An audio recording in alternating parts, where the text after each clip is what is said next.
think so. This is your project, isn't it? Part of it is. Hey, Chris, do we have the right end for the distributor yet for this? Yeah. Okay, we're still waiting. All right. Oh, yeah, you guys are back. Okay, so folks, welcome back to Phantomworks. I don't know right now whether we're on Facebook or YouTube. What are we on right now, Audrey? We're on both. Okay, so we're on both. We're streaming live to Facebook and YouTube. And I like walking you around the shop and sort of showing you some of the things that are going on. So, Davey, do you like that roll bar? No. I don't either. Why the heck is the roll bar that high? Doesn't look right. Well, the man who put it in here might have something to say about that. Okay, so who told you to put it that high? Nobody. Don. Don? Okay, so stay tuned, and we're going to be doing a new series. Like Audrey, tell them what to do so that they know what to do. On Facebook, at YouTube, whatever it is. She knows social media because she hangs out there. Come on. What are they supposed to do? What are they supposed to do? Like and subscribe, I think. Okay. I have no idea. Okay. I don't even have a YouTube. Why don't you go back to sleep? All right. Yes. All right. So yeah, whatever it is you do on YouTube, I guess people talk about smashing something. So smash whatever you smash, ring whatever you ring, like whatever those social media things are you're supposed to do. Go ahead and do those, because we're going to be releasing a lot of content here, and you're going to get to follow the Phantomworks crew as we build cool things. And so Davey's doing something that he shouldn't be doing right now. You like this? No, I don't like it, but it's just it's part of the car. Okay, so Davey's doing what he has to, not what he wants to. So we're going to leave him alone, and let's go see. Colin is probably screwing something up. This is cute little plug. All right. So, where is he? He is in there. Hang on, Colin. Yeah. Audrey said you were screwing something up. What are you doing? Are you screwing it up? I mean, we'll find out when I put power to it. All right, so this is a fun project. This is actually, Davey's got lead on this project right now. William sent his '69 Chevelle in to us and wanted it, he talked about a big block, and this is where I'm a bit of a Philistine. We suggested the LS, so what do you think? Do you like the LSs or the big blocks? LS, absolutely. So what are you, like 19 years old? Close. How old are you? 23. 23, okay. He might as well be 19. Exactly. He likes LSs because they're modern. I'm a fan of old school stuff, but I got to admit, if you want reliability, you want performance, that's right. You go LS. So at this point, we're not doing the full resto mod. So what's the basic things we're doing on this project? Sort of give me the list. We did the LS swap, undercoated, full suspension. We did a 5-speed instead of the automatic. Center console, bucket seats, most of the interior, full wiring harness. So he's getting everything but paint, right? Yeah. So why do I see paint? Because we got a little bit of rust. So it's a beautiful Chevelle, but it's got a little bit of rust here and there. But the underneath, I mean, is beautiful. So this is one of those cars that had a few isolated issues, and we're going to take care of all of it. And I think when we're done, William is going to love this '69 Chevelle, because I know he didn't love it.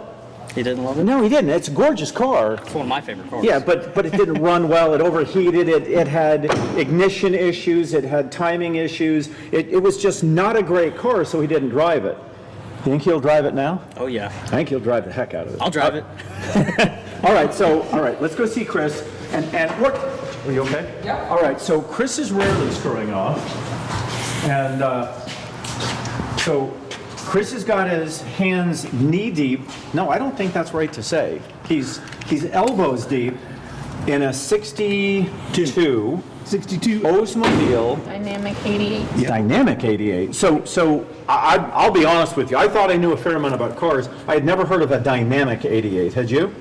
I'd heard of a Delta 88. Yeah. Never a Dynamic. Yeah, so apparently it was a line of Oldsmobiles. They called them Dynamic instead of Delta, and what we found out about Dynamic means ain't squat available anywhere in the world for it. Is that pretty good? Well, the power brake booster was available. That is something interesting, right? Yeah, yeah. That a correct original, Yeah. 1962, That's not off the shelf. for those of you who are Corvette enthusiasts, this is actually a 64 Corvette brake booster with a little T-fitting up on it to actually. It's made into the booster. No, Yeah. yeah, but what I'm telling you is if you take that stamping, it's identical to a 1964 Corvette power brake This system. one was first. I know it was. So in other words, guess who stole it from who? Yeah. Who stole it from who? Yeah. Yeah. Corvette stole it from Oldsmobile because in 62 Corvette didn't offer power brakes. Did you just? That's why we you can't just have lost nice my part. things. I just, we'll have to find that. All right, so what's really cool is the family loves this car. And I mean, you met the family. Yeah, they're nice people. I mean, talk about a family dedicated to memories. I mean, the man's children have memories. He told me the same story that I did when I was a kid.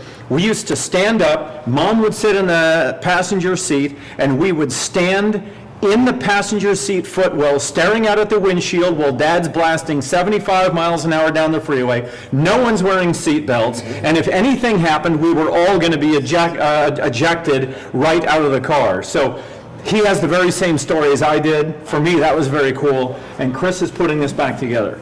All right, so folks, do me a favor. Can you do a little circle around and just sort of look at what we got going on here?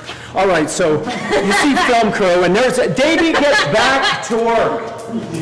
Okay, that's good enough. So this is the film crew, and what we've got is some of the producers and story writers that were working on the show Phantomworks for, the 9 seasons we did the show.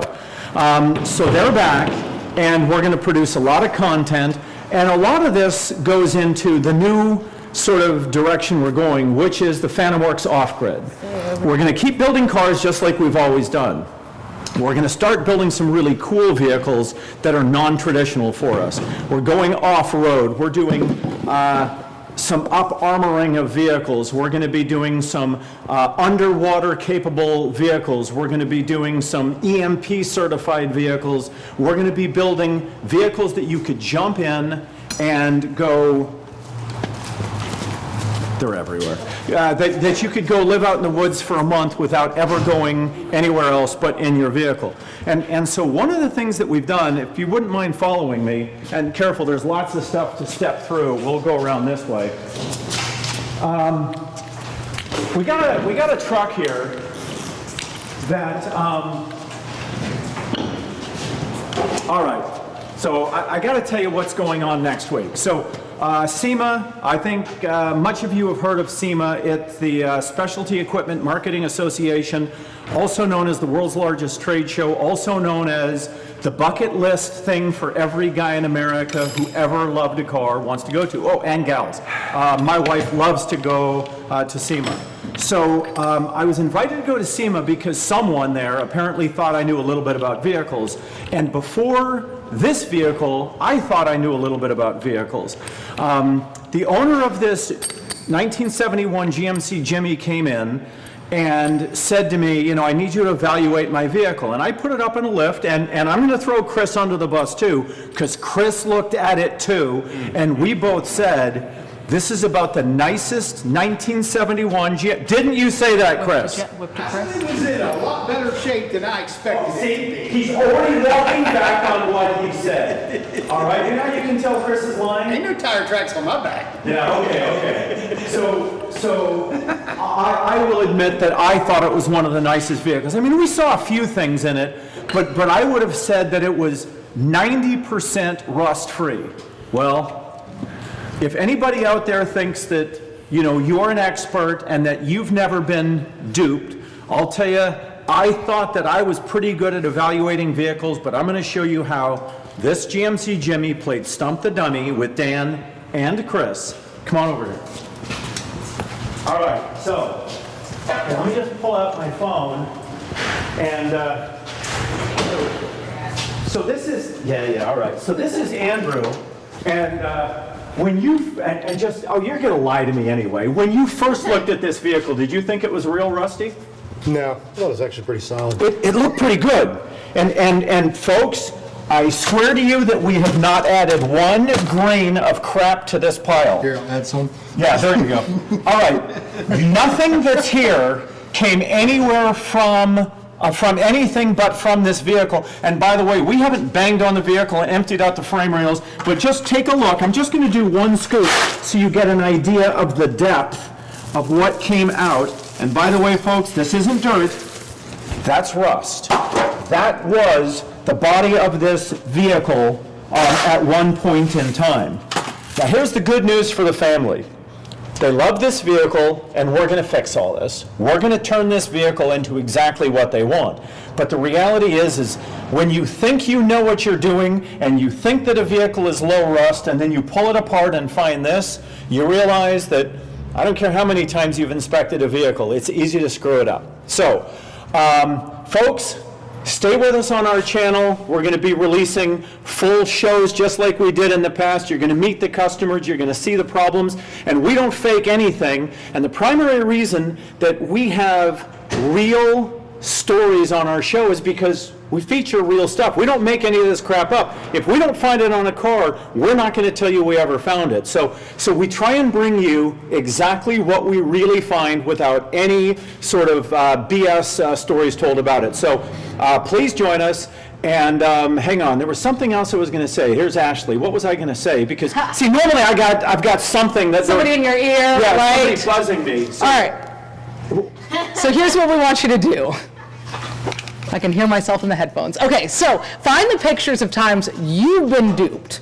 We want you to get a picture of what the ad was that you did, what it was on Craigslist or Facebook or wherever you bought it, or the nice pretty picture someone texted you. I'm helping her out Thanks, like she Dan. helps me out. We're going to give her some more light on her face. There we go. So give us two pictures, right?